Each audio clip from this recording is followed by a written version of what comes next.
ఓం నమో నారాయణాయ. అందరికీ నమస్కారం. ఈరోజు ముక్కోట ఏకాదశి పర్వదినం గురించి విషయాలు తెలుసుకుందాం. ముక్కోట ఏకాదశి, వైకుంఠ ఏకాదశి, ఉత్తరద్వార ఏకాదశి అనే పేర్లు ఉన్నాయి. అయితే ఆషాఢ శుద్ధ ఏకాదశి నాడు స్వామి పడుకుంటారు. కార్తీక శుద్ధ ఏకాదశి నాడు స్వామి పక్కకు తిరుగుతారు.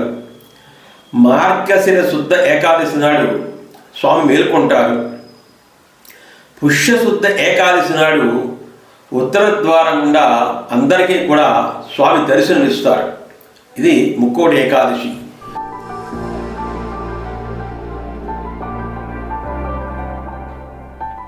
లేచిన వెంటనే పరమాత్మను చూడాలని ముక్కోటి దేవతలు కూడా వైకుంఠ ద్వారం ఉత్తర ద్వారం దగ్గర వేచి ఉంటారు స్వామిని దర్శించుకోవాలని.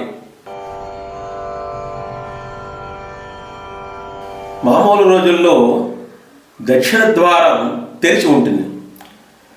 ఉత్తరం అంటే జ్ఞానం, దక్షిణము అంటే అజ్ఞానం.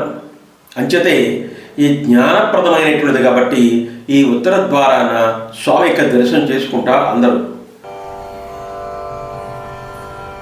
జ్ఞాన మార్గంలో ఉత్తర ద్వారం గుండా స్వామివారిని దర్శనం చేసుకోవడమే ఈ ముక్కోటి ఏకాదశి. శ్రీరంగంలో మొట్టమొదటిసారిగా ఈ ఉత్తర ద్వార దర్శనం ప్రారంభమైంది. శ్రీ మహావిష్ణువు గరుత్మంతుడి మీద కూర్చొని భూలోకానికి వస్తాడు. ఆ రకంగా అందరూ కూడా ఉత్తర ద్వారం గుండా ఈ స్వామివారిని దర్శించుకోవడం జరుగుతుంది. కాలక్రమేణా అన్ని దేవాలయాల్లోనూ తరువాత ఈ ఉత్తర ద్వారం గుండా ఈ శ్రీ మహావిష్ణువు దర్శించుకోవడం ప్రారంభమైంది. మొట్టమొదటి మాత్రం శ్రీ మహావిష్ణువుని శ్రీరంగంలోనే దర్శించుకునేవారు. దీనికి కారణం ఏంటి అంటే, పూర్వకాలంలో మురా అనేటువంటి రాక్షసుడు రాజ్యాన్ని పరిపాలిస్తూ ఉండేవాడు. దేవతలందరూ కూడా బాధ పెట్టసాగారు. అప్పుడు దేవతలందరూ కూడా శ్రీ మహావిష్ణువుని వేడుకున్నారు. ఆ శ్రీ మహావిష్ణువు ఈ మురా అనే రాక్షసులతో చాలా కాల యుద్ధం చేశాడు. ఆ తర్వాత ఈ శ్రీ మహావిష్ణువు గుహలో విశ్రమిస్తూ ఉన్నాడు. ఎలాగైనా ఈ శ్రీ మహావిష్ణువుని సంహరించాలని చెప్పి మురారి రాక్షసుడి యొక్క ఉద్దేశ్యం. అలాగా గుహలో విశ్రమిస్తున్నటువంటి శ్రీ మహావిష్ణువుని సంహరించాలని చెప్పి మురా అనే రాక్షసుడు అక్కడికి రావడం జరిగింది. అటువంటి సమయంలో ఆ రాక్షసుడి దగ్గరికి రాగానే, మురా అనేటువంటి రాక్షసుడి దగ్గరికి రాగానే శ్రీ మహావిష్ణువు యొక్క ఒక శరీరం వచ్చి ఒక అద్భుతమైన శక్తి పుట్టింది. ఆ శక్తికే ఏకాదశి అని పేరు పెట్టాడు.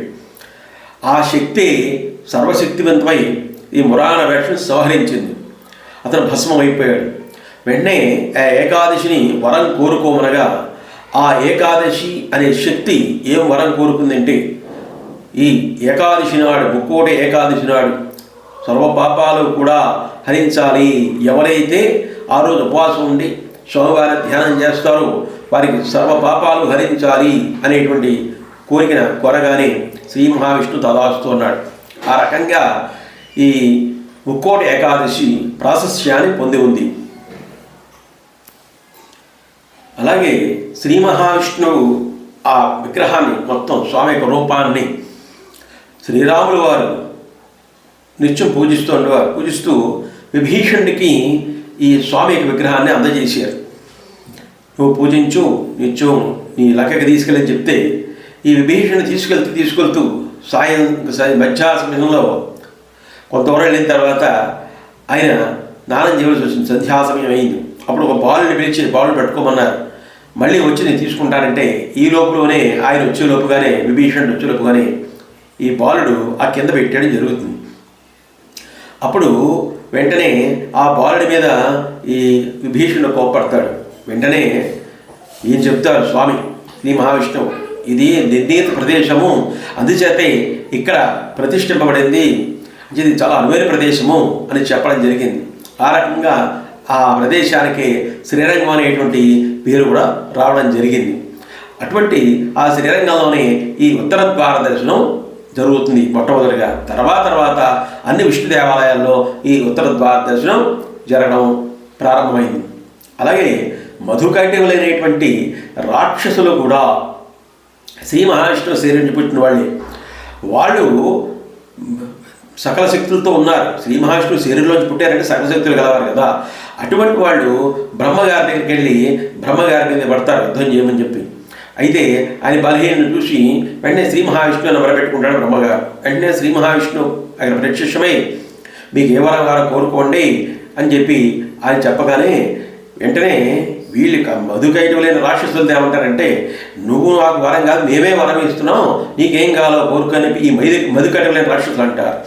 అప్పుడు ఆ శ్రీ మహావిష్ణువు అయితే మీ ఇద్దరు మరణం నా చేతుల్లో ఉండాలి అని చెప్పి ఈయన అన్నమాట. ఆ రకంగా ఈ ఇద్దరిని కూడా మరణించడం జరిగింది. ఇద్దరు కూడా ఎవరు శ్రీ మహావిష్ణువు చేతిలో మరణించారు వాళ్ళిద్దరు కూడా. అలా మరణించిన తర్వాత వీళ్ళొక కోరుకున్నారు, మాకు వైకుంఠ ద్వారం అంటే జ్ఞానాన్ని ప్రసాదించమని కోరుకున్నారన్నమాట. ఎందుకంటే ఆ మహావిష్ణువు శరీరంలోంచి పుట్టిన వాళ్ళు కాబట్టి వాళ్ళకి ఆ జ్ఞానంతో అటువంటి కోరుకున్నారు. అప్పుడు ఈ మధుకైటవులకు కూడా ఆ ఉత్తర ద్వారం ద్వారా లోపలికి రమ్మని చెప్పి ఉత్తర ద్వారం తెరిపించి అక్కడి నుంచి వాళ్ళకి వైకుంఠ ప్రాప్తి కలిగిస్తాడు వాళ్ళిద్దరికీ కూడా శ్రీ మహావిష్ణువు. ఆ రకంగా కూడా ఈ వైకుంఠ ద్వారం చాలా ప్రశస్తమైనటువంటిది, ఉత్తర ద్వారం చాలా ప్రశస్తమైనటువంటి. అటువంటి వైకుంఠ ద్వారం నాడు వైకుంఠ ద్వారం తెరిచున్నాడు.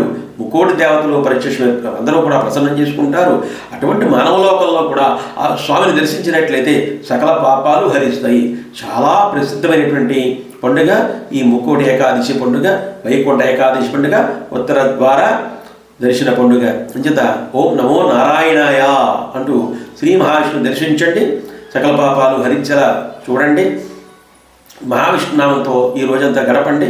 స్వామికి నమస్కారాలు చేయండి. ఓం నమో నారాయణాయ, ఓం నమో నారాయణాయ, ఓం నమో నారాయణాయ.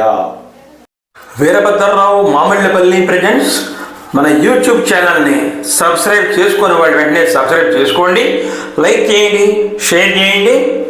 ప్రతి కామెంట్ను కూడా కింద బాక్స్లో రాయండి.